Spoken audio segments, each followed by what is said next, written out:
여러분 안녕하십니까? 지난해에 이어서 계속해서 한자 강의, 즉 여러분의 한자 학습 계속 진행하도록 하겠습니다. 제 강의가 끝나면 끝나고 난 다음에 항상 이 교재, 제가 벌써 29년, 30년 전 뭐 그때쯤 만든 교재입니다. 지금 생각해도 참 잘 만들었어요. 그 시절에 지금 컴퓨터가 있던 것도 아니고 일일이 손으로 글자 따붙여서 활판 인쇄해가지고 그거 한 장씩 한 장씩 저희가 사진으로 올릴 겁니다. 그거 캡처 뜨셔가지고 출력하시면 그대로 훌륭한 교재가 돼요. 지금도 그런 교재 없습니다. 강의 들어가는데 오늘은 사실은 맨 처음부터예요. 네. 그 페이지 그 강의 교재 순서상. 근데 드립이 왜 들어갔느냐면 제가 좀 덜렁거렸어요. 그래서 지난 2회 강의 때 드립자를 건너뛰었습니다. 예, 그래서 드립을 처음에 추가를 했습니다. 자, 드립자 어떤 문 같은데 이런 문이 있다고 생각하면 사람이 머리를 숙이고, 즉 뻣뻣하게 있는 것이 아니라 숙이고 들어간다는 의미에서 드립자입니다. 자, 사람 인자하고 위에 획 방향을 잘 구분하시기 바랍니다. 역시 기본 부수 47자는 지난 시간에 말씀드렸듯이 대부분 상형 문자입니다. 그리고 한자는 이 기본 부수와 결합 부수가 끝나고 나면 거의 사용 문자가 없어요. 5만여 글자 중에서 사용 문자는 거의 존재하지 않습니다. 부수 빼놓고는. 그러니까 한자가 사용 문자다. 이거 굉장히 잘못된 생각이에요.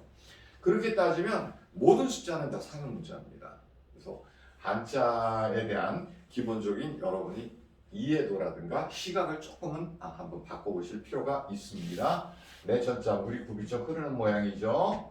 자, 또 뭐 변형으로 이렇게 쓰이기도 합니다. 둘 다 흐르는 물 또는 끊임없이 움직임을 상징하기도 합니다. 움직임을 상징한다. 몸기자, 사람이 몸을 구부려서 누워있는 모습입니다. 이렇게 얼굴이 있다고 생각하시고요. 근데 거듭 말씀드리지만은 한자는 원형이 존재하지 않는 각의 문자입니다. 그래서 모든 원은 가급적 생략을 하죠. 그래서 몸기자, 사람의 몸을 뜻하는데 그럼 사람이라고 어떻게 다르느냐? 사람이니 보편적인 사람이라면 몸기는 자기 자신, 나를 뜻합니다. 주로 나. 영어의 I에 해당된다고 그렇게 생각하시면 됩니다. 몸기, 사람의 몸을 상징합니다. 활궁자, 이거 구부러진 전형적인 그 화살의 그 몸통 형태죠. 그래서 화살의 형태와 바로 이 화살 줄을 상징하는데 줄은 존재하지 않고 이 구부러진 화살이 아니라 활의 몸체 형태를 나타내는 겁니다. 어떤 동작 또는 활, 무기, 도구, 연장 뭐 이런 다양한 의미를 씁니다. 마음심자, 이거 동맥과 정맥 핏줄하고 뛰는 동작을 의미한 겁니다. 사람의 마음 또는 중심 또는 정신 뭐 이런 의미로 쓰입니다. 마음심자. 자, 변형. 작을 쏘자 비슷한데 아직 작을 쏘 안 했죠. 하여튼 이렇게 길게 돼 있는데 여러 변형 또는 정 두개 찍기도 합니다만은 변형 앞으로 많이 나오니까 싫어도 알게 돼요. 가끔 가다가 왜 한자에 변형이 있느냐 그렇게 말씀하시는 분들, 좀 변형 때문에 골치 아프다 그런 말씀하시는 분들 계신데 어떤 어떤 문자든 변형 없는 그런 문자가 없습니다. 예를 들어서 우리는 굉장히 쉽다고 쓰고 있지만 한국말 같은 경우에도 아주 그 외국인들이 처음에 한국어 배우려고 그러면 뭐 존댓말 반말은 물론이고요. 왜 4시 10분이 아니고 4시 10분인지 어떤 거는 왜 이렇게 표현하는지 정말 어려운 경우가 참 많습니다. 또 뭐 예를 들자면은 시간 외에도 예를 들어서 숫자를 얘기할 때도 우리가 13,000원 그러지 않습니까? 왜 숫자의 첫 단위는 왜 1만이라고 붙이지 않는지 사실 그것도 굉장히 궁금해해요. 근데 안 붙이다가 억에 가면 1억이라고 그래요. 사람들이 꼭 억원 그러진 않습니다. 만원, 10만원, 100만원, 1000만원 그러다가 1억원 그런단 말이에요. 그러면 이거 아주 적어놓고 외워야 돼요. 또 한글의 맞춤법 또한 마찬가지입니다. 우리가 뭐 받아쓰기 그럴 때 디귿을 씁니다. 그런데 발음으로는 다른 받침을 넣어도 받아쓰기가 돼요. 그럼 왜 디귿을 넣는지 이거 보통 고민하는 거 아니에요. 그래서 모든 문자나 언어는 이런 변형체가 있다. 그러니까 외우자. 네, 그 수밖에 없어요. 여러분들도 한국어 다 외워서 하는 거지 뭐 어디에 뭐 어떤 걸 프로그램 입력해서 하는 거 아니거든요. 자, 손숫자 5손가락을 펼쳤을 때 제일 위에 손가락을 이렇게 표현하고 가운데 제일 긴 손가락을 이렇게 표현하고 5손가락 손목을 표현한 겁니다. 그래서 그리고 옆에 이것도 역시 변형입니다. 그래서 손을 뜻하는데 이거 뭐 재주라든가 어떤 행동 뭐 그런 의미로 많이 쓰입니다. 한자에서 요 글자가 나왔을 때 그렇게 해석이 된다. 이렇게 이해하시면 됩니다. 도끼 근자 이거 옛날에 도끼 모양이에요. 이렇게 생긴 도끼. 그래서 그리고 근데 그러면 위에 이거는 뭐냐? 이거 추예요. 추가 아니라 손잡이 같은 거. 이 손잡이가 왜 있느냐? 자, 옛날에 도끼가 이렇게 생겼습니다. 그래서 이 모양에서 도끼 근자가 나왔는데 손잡이는 그럼 왜 있느냐? 옛날에 물물교환 시절에 저울이 없던 시절에 자, 이 도끼 무게만큼의 물건을 이쪽에 달고 이렇게 수평이 되도록 해서 물물 교환을 하는 겁니다. 그래서 우리가 소고기 같은 거 한 근, 두 근 그러죠. 그 근이 바로 도끼근이 가장 작은 그 도끼의 그 무게에서 나왔다고 보시면 됩니다. 우리가 한 근이다, 두 근이다, 세 근이다 그럴 때. 자, 그래서 도끼 근자인데 지금은 다 전자저울이지만 여러분들 이 도끼근이 발달해가지고 옛날에 그 천칭저울이라고 그랬죠. 예, 하여튼 옛날에 그 저울 이렇게 갖고 여기다 뭐 달고 또 여기 눈금 여기 있고 여기다 또 뭐 달고 이렇게 해서 이렇게 아주 옛날 영화나 사진에서 뭐 찾아보시면 알 수 있습니다. 그래서 이 도끼 이거 역시 연장인데 혹은 때로는 저울이나 무게란 뜻으로 쓰입니다. 저울이나 무게. 예, 상당히 그 은유적인 요소가 많은데 뭐 사실 세상 표현 다 은유적인 표현이 굉장히 많습니다. 예, 은유적인 표현이 많죠. 그래서 도끼 근자, 도끼를 의미하기도 하고 손에 들어가는 연장 또는 저울이나 무게란 뜻이 있습니다. 자, 모방자, 그러니까 물보다 높은 데가 무치죠, 육지죠. 그래서 높다는 뜻에 일단 머리두가 들어갔다고 보셔야 됩니다. 머리두자, 지난 시간인가 지지난 시간에 했었죠. 높다. 자, 육지, 높은 육지에 된 배의 모양입니다. 배의 모양. 근데 배의 뒷모습이 각이 졌죠. 앞모습은 어떻게 되어 있어요? 항상 유선형으로 되어 있죠. 그런데 뒷모습은 이렇게 각이 졌습니다. 그래서 각이 졌다. 그래서 육지에 정박한 배의 모습을 못 따서 만들어진 글자고 이것은 뒷모습이 모가 났다 해서 모라고 그러고 발음은 방이라고 그러는 겁니다. 각이 졌다. 뭐 이런 의미로 많이 쓰입니다. 날일자 한자는 원형이 존재하지 않는 각의 문자다. 그래서 원형을 갖다 어떻게 표현했어요? 각으로 표현했습니다. 다음에 우리 옛날 그 믿음에 달에는 누가 살죠? 옥토끼가 살죠. 네, 달에는 옥토끼가 삽니다. 그럼 태양에는 누가 삽니까? 태양의 흑점을 갖다가 까마귀로 봤어요. 네, 황금 까마귀가 태양에 산다. 그래서 그 태양의 흑점 형태를 갖다가 표현한 겁니다. 그래서 날일자, 태양을 의미하고 태양이 뜨는 하루가 되기 때문에 날일자가 된 거죠. 날일. 자, 의미가 있고 발음이 있습니다. 한자는 뜻문자입니다. 그래서 의미와 발음이 존재하죠. 날일. 자, 그러면 태양이기 때문에 무슨 뜻이 있습니까? 밝다라는 뜻도 있겠죠. 밝다.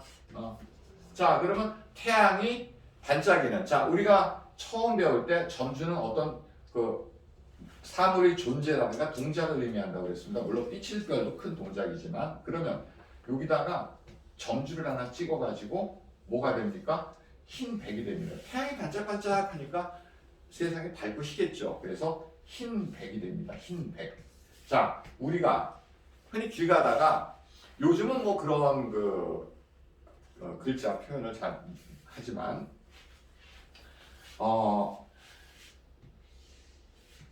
뭐 그런 거 많이 보죠. 이곳에 소변 보지 마시오. 주인 백. 그죠? 또는 주인 백. 이곳에 쓰레기 버리지 마시오. 주인 백. 자, 주인이 흰 백자죠. 주인이 분명히 밝힌다. 예, 그렇게 해서 흰 백자 또는 이거는 자, 흰 백자 태양이 반짝이는 형상을 상징하고 다음에 흰백, 희다는 뜻, 태양이 반짝이니까 희다 또는 분명하게 밝히다라는 뜻으로 쓰입니다. 흰 백자, 밝히다. 자, 태양이 반짝거리는 모양이죠. 되게 길 가다 보면은 뭐 버리지 말라는 데다가 뭐 많이 버려져 있어요. 그죠? 이것을 소변 보지 마시오. 그러면 되게 또 막 그냥 주객들이 소변 많이 보고 이곳에 쓰레기 버리지 마시오. 그런데 보면 되게 쓰레기가 버려져 있어요. 그래서 제 생각에는 우리 집 앞에 이곳에 돈을 버리지 마시오. 뭐 이렇게 써놓으면 사람들이 돈을 버리고 가지 않을까라고 제가 뭐 농담을 한 적도 있습니다. 혹시 뭐 처녀 총각들 뭐 그렇게 써놔보세요. 뭐 이곳에 남자 버리지 마시오. 이곳에 여자 버리지 마시오. 뭐 그럼 또 압니까? 누가 또 쓸만한 사람 갖다 버릴지. 자, 하여튼 뭐 한자 시간 좀 근엄해야 되는데 전 그렇게 근엄한 사람이 못 돼가지고 뭐 이게 유튜브가 시간 제한이 짧게 돼 있으니까 사실 뭐 재밌는 얘기, 농담 이런 거 잘 좀 하기가 좀 그런데 앞으로 여러분하고 소화하면서 뭐 여러 가지 이야기 같이 말씀 나누겠습니다. 다월자, 자 반달의 형상이죠. 반달의 형상. 한자는 각이 없는 원형의 문자다. 그래서 이거 원형이 없는 각의 문자다. 아유 또 뭐. 자 그래서 이거 뭐 이 원형을 갖다 각으로 처리하고 안에 반달이 어떤 뭐 주름이랄까 뭐 이건 뭐 토끼 두 마리라고 생각하셔도 되고 예. 그래서 달월입니다. 달월. 자, 태양을 중심으로 만든 게 양력이고 달을 중심으로 만든 게 음력이죠. 예. 근데 그 사실은 서양에서 만든 양력보다 동양에서 만든 음력이 훨씬 정확하다고 천문학자들은 이구동성으로 얘기합니다. 그런데 우리가 지금 사회가 이제 서양 위주로 돌아가다 보니까 양력을 쓰는 거죠. 많은 분들이 양복, 양식 이렇듯이 그 양력을 갖다가 서양력이라고 생각하는데 그게 아니라 음양. 그래서 양력은 태양을 중심으로 그렇게 만든 것이다. 그래서 양력이라고 얘기하는 겁니다. 뭐 그레고리력 뭐 이런 그렇게도 말하죠. 다음에 자 저녁 석자는요. 이 달이 달월자가 언덕 위에 반쯤 걸쳐진 겁니다. 왜? 지금 이제 초저녁이라서 달이 뜨기 시작하는 모양이죠. 그래서 저녁석 밤이 아니고 달이 안에 그 선이 두 개가 있어야 되는데 이제 이게 언덕 위에 이제 또 오르는 모습을 나타내는 겁니다. 그래서 저녁석 초저녁을 의미합니다. 나무 목자 땅과 어떻게 됩니까? 밑에 내린 뿌리 위로 솟은 줄기. 그래서 나무를 뜻하죠. 나무. 자 그칠 지자 사람의 정강이와 달과 이 복숭아뼈를 형상한 겁니다. 자, 그래서 그칠지 사람이 그쳐 있는 모습. 자, 그런데 달과 정강의 모습인데 그칠지인데 그쳐 있는 모습은 이렇게 쓰는데 이것이 다른 글자 결합할 때 꼭 변형이 나옵니다. 그러면 변형일 때 달이 움직이는 변형은 이렇게 씁니다. 자, 움직이는 형상이 되어버렸어요. 그래서 하나, 둘, 셋 같은 사역인데 요거는 서 있을 때 주로 많이 쓰고 요거는 움직일 때 씁니다. 자, 그래서 이 전부 무릎 아래까지 포함했을 때 그칠지에서 응용돼서 나온 것이 발소입니다. 자, 요거 무릎 아래라는 데 있어서 선을 하나 그어주고 자, 움직이는 그칠지의 변형을 붙여주면 발소가 됩니다. 그래서 벌써 한자가 기초 한자 중에서도 결합 형식이 계속 나오고 변형 형식이 계속 나옵니다. 그래서 이 부수의장만 끝내고 나면 모든 글자들 정말 이해하기 쉽게. 그래서 과거 옛날에 제가 강의할 때 어떤 학생은 그런 말을 했어요. 인수분해 한자 같다. 인수분해 한자다. 또는 뭐 꼬리꼬리 한자다. 계속 꼬리를 물고 가니까. 그래서 그런 교재 써가지고 뭐 많이 보고는 했는데 그러다가 제가 이제 그냥 이만하면 한자 세상에 많이 알려졌다. 내 방식이 알려졌다라고 하고 활동을 중단하고 그때도 저는 제 일이 있었습니다. 제 일이 있었고 그때 직장 생활 하면서 제가 이제 한자 강의도 하고 집필도 하고 그랬었죠. 그래서